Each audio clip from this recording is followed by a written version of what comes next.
everybody, and welcome to this week's episode of Powerful Stuff. And this week, I am going to help you learn how to own, and share your story. So as I've been telling you in past episodes, the last few weeks, we've kind of been tracking the Upgrade group coaching program that I run and the modules that we do in each session of the Upgrade. And because we had just finished on the cycle of transformation, which I did with y'all this last week as well, transforming old patterns and old beliefs into new empowered beliefs and how we take action from there. The week that comes after that is owning our story. So yes, we had old patterns that we were operating from in earlier parts of our life as soon as last week or an hour ago, right? But the owning your story part is not being ashamed of like those elements of yourself or those past patterns, and learning how to reclaim your narrative and how you speak about things in your life, because our word is our wand. As I was talking last week about Florence Scovel, who was like the OG manifestation, your word is your wand. Be careful what you speak, because you kind of control your energy, and your energy and how you speak about things ends up being your reality. So all of that's to say, guys, we are going to own our story today. And I freaking love this topic because little known fact that you guys might not know about me is that I was a college essay coach for many years in my 20s as I was founding my beverage company. So I loved helping high school students take some of the things that they struggled with in high school and turning it into a kick-ass college essay, if I do say so myself. And of course, this storytelling component has also been ingrained in me as an international journalist in my early 20s, traveling to different countries and finding common ground through learning people's stories. And now as a coach, helping people tell an empowered narrative about where they've been, where they are, and where they're going. And so it's not just about like the triumphs, right? It's also about the tribulations. And I truly believe, and not just like the, pronounced like stark struggles that we've gone through, but like the forms of like procrastination or negative self-talk or imposter syndrome that we've had throughout the years that might be more subtle. How can we own where we are today, why that showed up, and what we're alchemizing it into now, if that makes sense. And so in our Own Your Story podcast, I want to give you guys a few examples of like a negative and positive framing of different stories using examples from the life of yours truly. So a negative story that I would tell about my love life back in the day before I met my husband, Spencer, I would always date these guys that were emotionally unavailable, usually foreign, and, it would be like hot and heavy, and they'd be like, I can't believe I found someone like you. Where have you been all my life? And then they would like love bomb me, and then they would disappear, and then I would get to tell all of my friends, oh my gosh, like what an asshole, right? And like bond about like what dicks these guys were. So that's kind of a disempowered narrative. And the more I kept being like, why me? Why does this always happen to me? The more it kept happening to me, kind of like, speaking it into existence and then subconsciously believing that that's what I deserved, right? And so when I would talk about it, I'd be like, yeah, it usually always ends up like this. The LA dating pool sucks. Like, kind of like a little negative Nancy, a little neg Nance. And when I reclaimed that narrative, so to speak, I found a more empowered way to talk about it, especially like with like an ex-boyfriend who had cheated on me and all of this stuff, rather than like, again, the why does this always happen to me, to those things were really difficult. And through these experiences of being cheated on and being in situations where I didn't feel valued, the most important thing it left me with was a curiosity about what in myself did I need to heal because I was allowing myself to remain in these situations.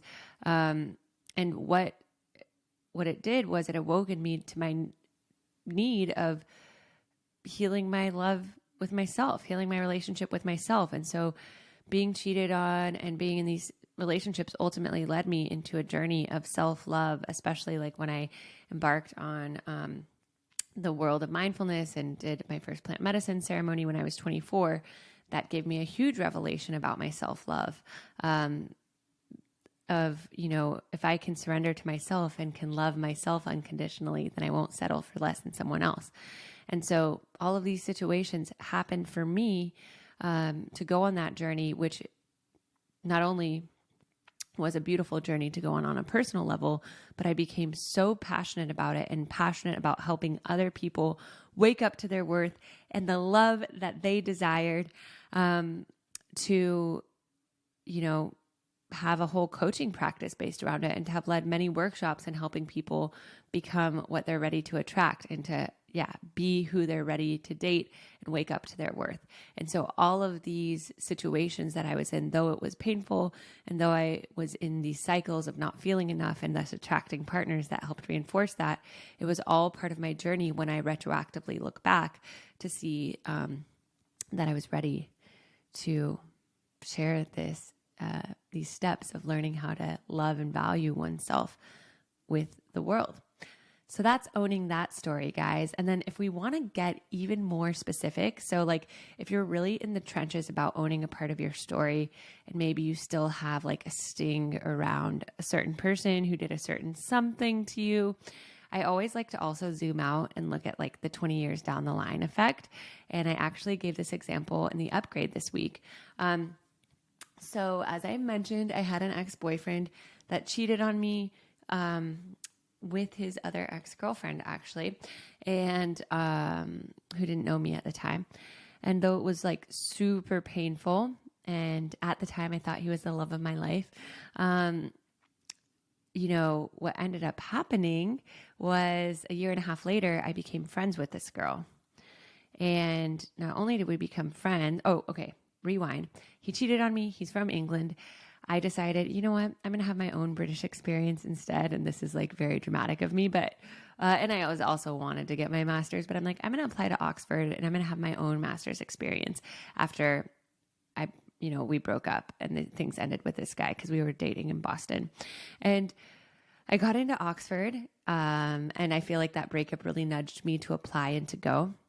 And then when I was there, I met his other ex-girlfriend, who's also vegan, brunette, singer, and we hit it off. We became friends. We traveled Europe together, booked our own European tour of like over 15 cities performing, from like Radio Luxembourg to Tallinn to Norway, Estonia, Lithuania. It was crazy in the most amazing way. We ended up doing the Dublin Marathon together.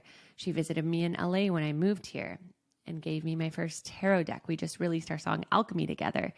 And none of that would have happened without dating this guy. So was it painful? And do I like kind of look back and feel compassion?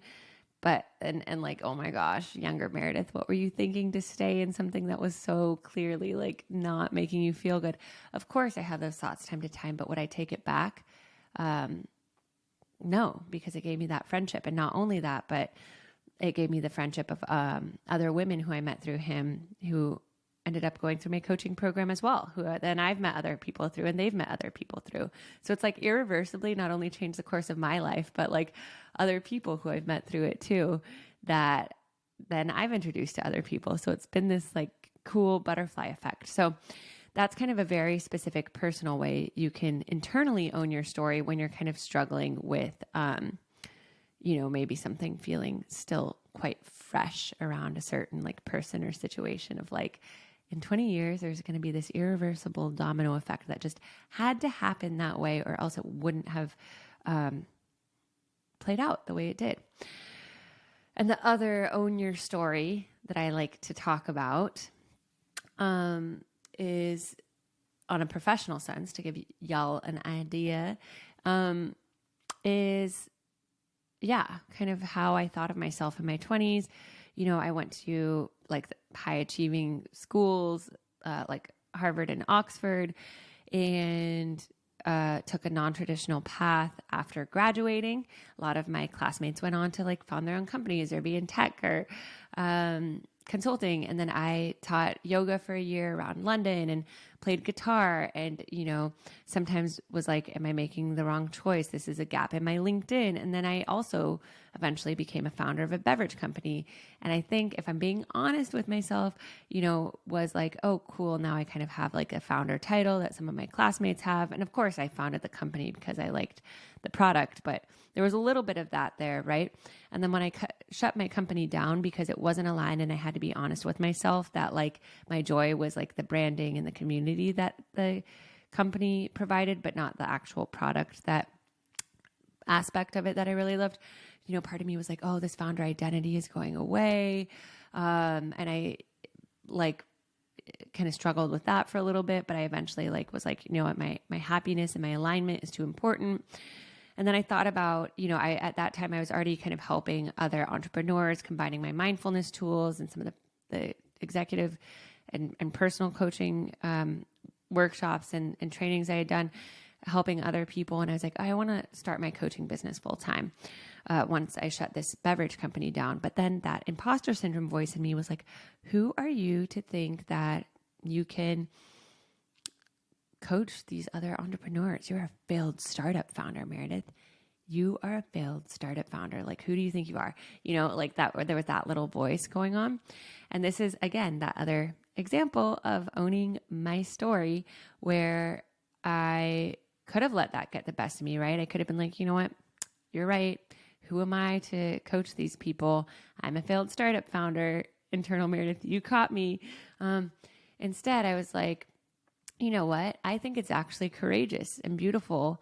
And of course, I'm so grateful for the opportunity to have, like, after my master's, like, explored like stuff I was passionate about, like sharing yoga and mindfulness tools and sharing my creativity, my music. And I'm also proud of myself for becoming a founder in the beverage space where I had no knowledge of the beverage industry prior, or CPG, or what being a founder was like. And I threw myself into it and I learned every step of the way, and I even raised money. And then I also trusted myself and trusted my gut enough to do the very hard thing of shutting a company down and telling your investors, So I was like, actually, I feel like all of that's fucking courageous and really brave and really powerful. And how cool that I can now help other entrepreneurs through their journeys on a, spiritual, personal, and tactical level. And so the cool thing there was when I did launch my coaching business and I made a post about it, the greatest irony, of course, is that my first few clients were fellow Harvard acquaintances who I really admired and looked up to, who said, I've always admired how you go off and do your own thing. Excuse me, guys, how you go off and do your own thing, how you're always so creative. And I really want to do that for myself too. I really want to learn how to express myself more. I really want to learn how to step into my own gifts. I really want to get off the hamster wheel of like the external validation and feel internally satisfied and guide myself from that place. So what they had seen in me, or what I quote unquote thought was my greatest shame in my 20s of hopping around, of following my creative pursuits, my Harvard classmates viewed as my greatest gift, as my superpower, as the reason they'd want to work with me for coaching. And so it's just such a great reminder of like, when you own your story and you own those things as strengths, like that's actually how like you start to perceive it, and you welcome in like the truth of the other people who have perceived it that way as well.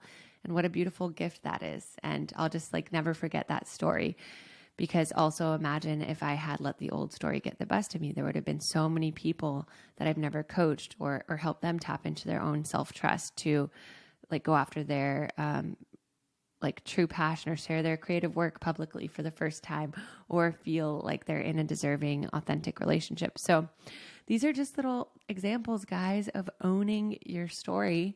So let's just get to it. Today's pretty simple, but we're going to kind of tackle it from two levels, if you will. The kind of like literal historical sense of like something that happened in your life. And then also like the patterns, the feelings, the shame, the beliefs associated with it. And why did you have to go through those things? Okay. So I want you to think of an instance in your past, and it can be the recent past. And I want you to write that instance down, I want you to pick an instance that maybe in the past you felt like ashamed of, or maybe it's even a period of time where you felt like you weren't doing a lot, or like you weren't on your path, or you look back and you kind of cringe at your behavior, or you feel remorse around that period because you feel like it set you back. So go ahead and think of that time. It can be however long or short. And then I want you to write down what that old story was that you were telling yourself around it.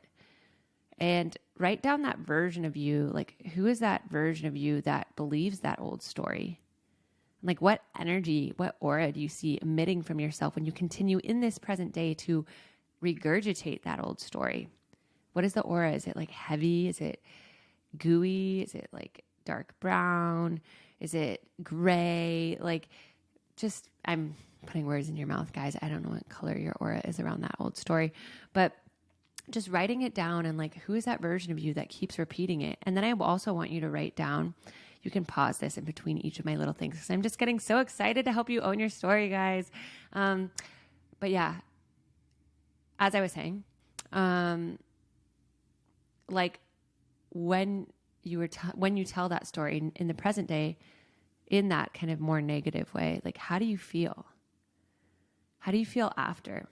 What kind of impression, if someone else was telling you that story about themselves, would that leave on you about that person? Ooh, mic drop, you know? If someone else was like, and then this happened, and then I never learned, like, or whatever it might be, like, how would that leave you feeling after that interaction?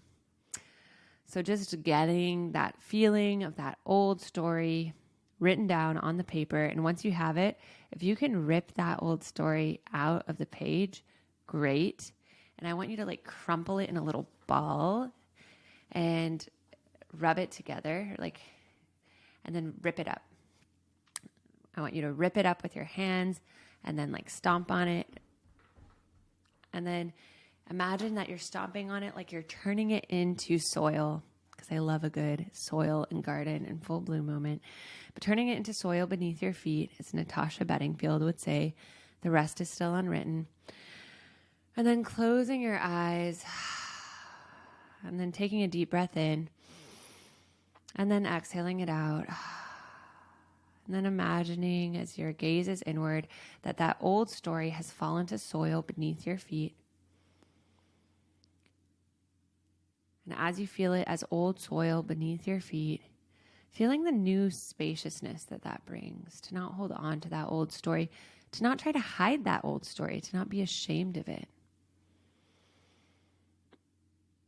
If you knew that it was, regardless, of how it manifests in this present day, but it was all part of your growth, now it's soil beneath your feet. How do you feel?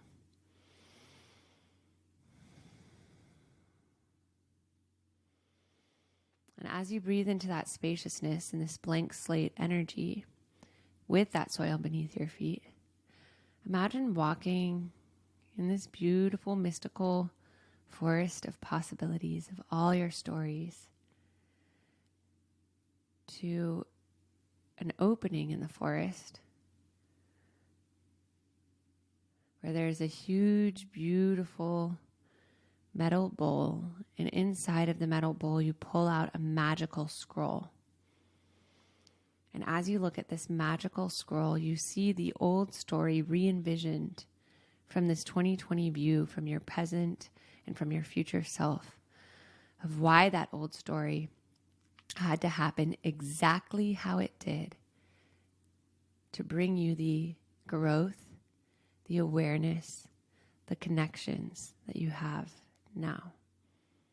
So just taking a moment to see in like a moving picture book that old period of time playing out, you with those patterns and beliefs, learning how to break them and shed them, how it's been part of your dharma, part of your life's purpose up into this present moment.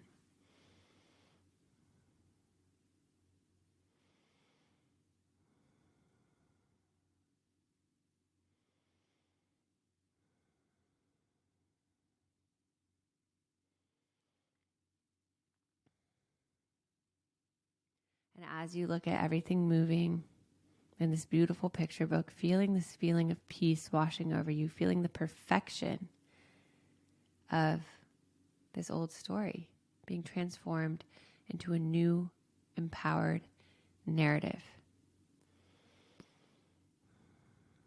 And as you look at the scroll, asking your younger self, however younger you were, asking them what their purpose was of showing up in that way at that point in your life. Why were they doing it? What did they need to learn?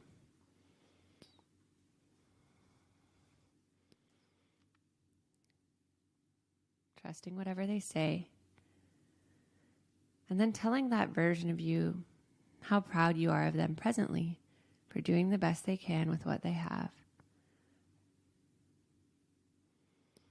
For being part of your growth journey.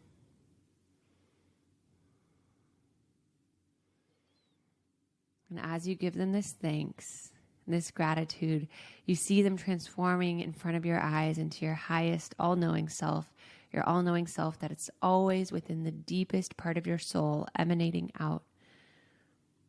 Your all-knowing self who knows every part of your journey from death to birth to death. And just asking your all-knowing self how to alchemize whatever the remaining shame was from this story into your superpower. How is it perfectly preparing you to be the most authentic you for yourself and those around you?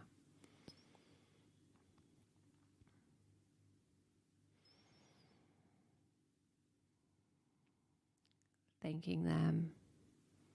Feeling this old story completely alchemized into this positive growth. Why it had to unfold that way.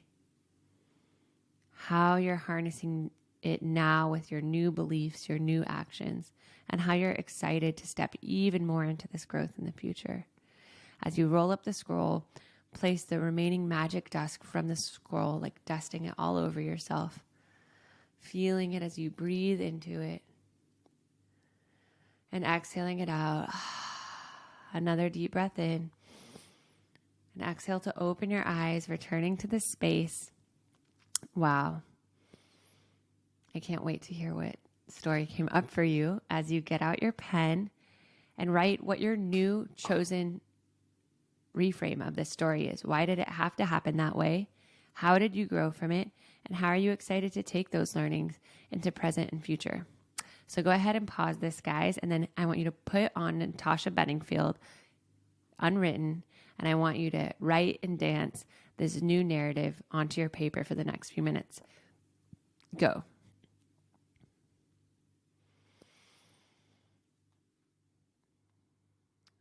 Okay, welcome back. Maybe you wrote it down. Maybe you spoke it out. I'm sure it was powerful. And as you look at that, I want you to say it with power, and anything else that might have been shameful at one part of your life, going through this exercise with these other parts of your life now and repeating those steps of like, what was the old story? How did it make me feel when I was telling it? How would I feel if someone else was telling me this old version in this disempowered way? And then converting that to soil.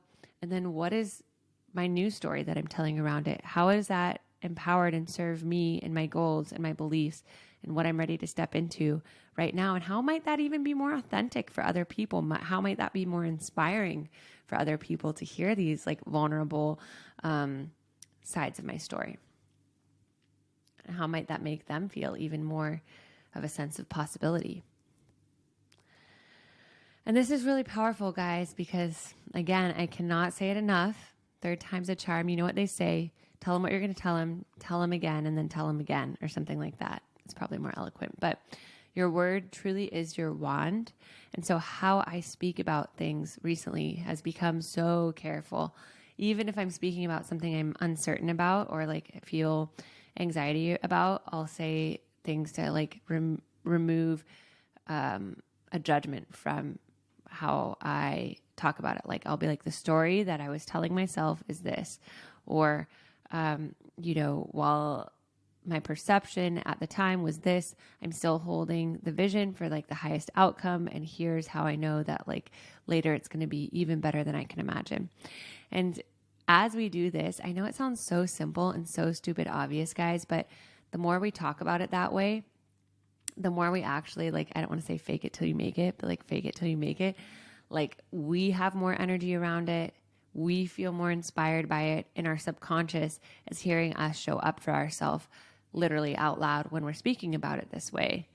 And as our energy lifts, as we're talking about it in this way, other people feel that too. And then it becomes this positive boomerang. And it's not to say like, don't ever allow yourself to feel the negative story. Get it out. Like you can vent it out, but have it in that safe container of like, I'm going to get it out on paper. I'm going to give myself compassion for it. And then I'm going to reframe it, right? You don't necessarily just have to hop right to the reframe. You can get the other story out, but then it's like with the knowing in that container. Once I get it out, once I process those emotions around it, then I can move to the reframe. And actually in my group coaching program, I have everyone reframe things every week. And this is something my old executive coach, Victoria Song, shout out Victoria, she's amazing, did with me, which is a practice that I've really liked and since continued, of writing down a reframe, like something negative that happened that week, quote unquote, or our perception of negative. And then what is the reframe around it? What did I learn from it? What did I gain from it? Such a basic example, but like situation. I was stuck in traffic for 2 hours and it was so annoying and I was late to this dinner. Reframe.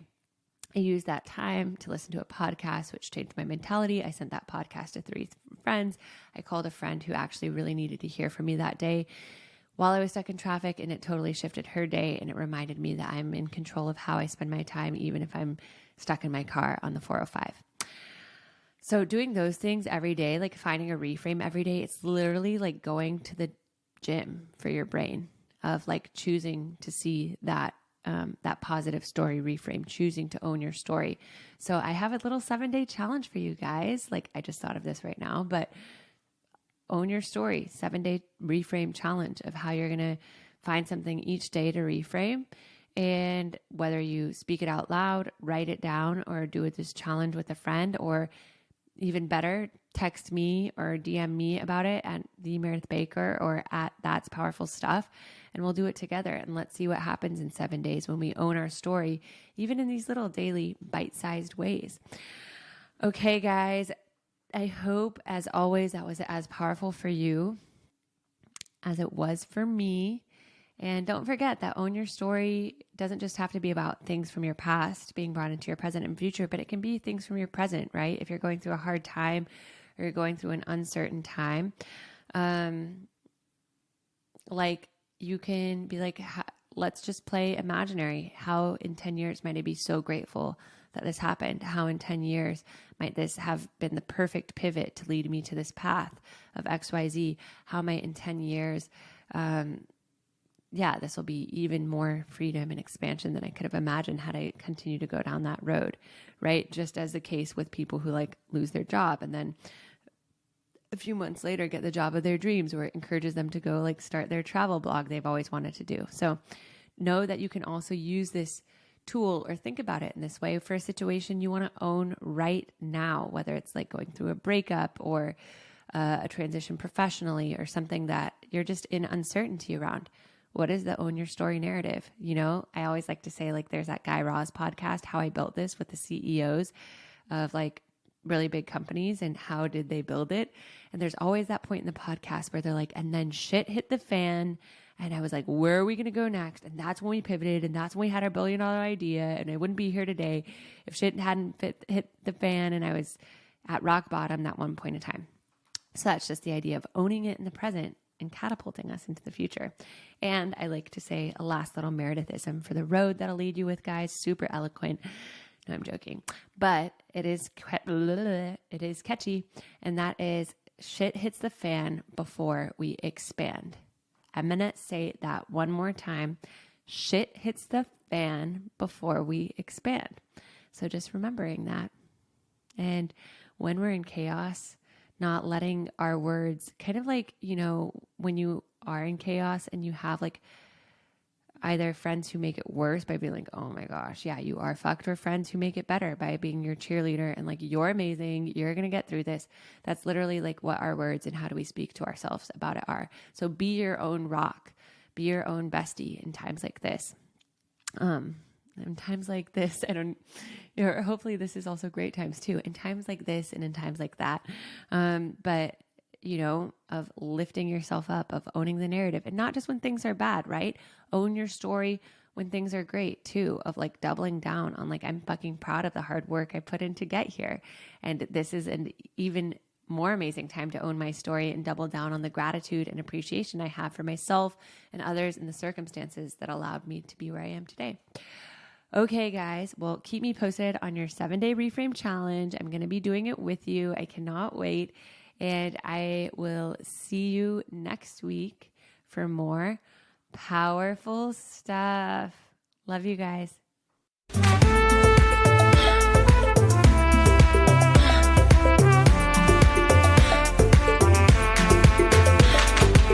Thank you for listening to the Powerful Stuff podcast. We're your hosts, Meredith Baker and Eileen Leguiu. We hope that you learned some powerful stuff that you can take away and implement into your own life. And if you do, we would love it if you rate, review, and subscribe to our podcast, Powerful Stuff. And if something deeply resonates with you and you share it on social media, tag us. We would love to hear from you. And we will also see you next week for some more powerful stuff.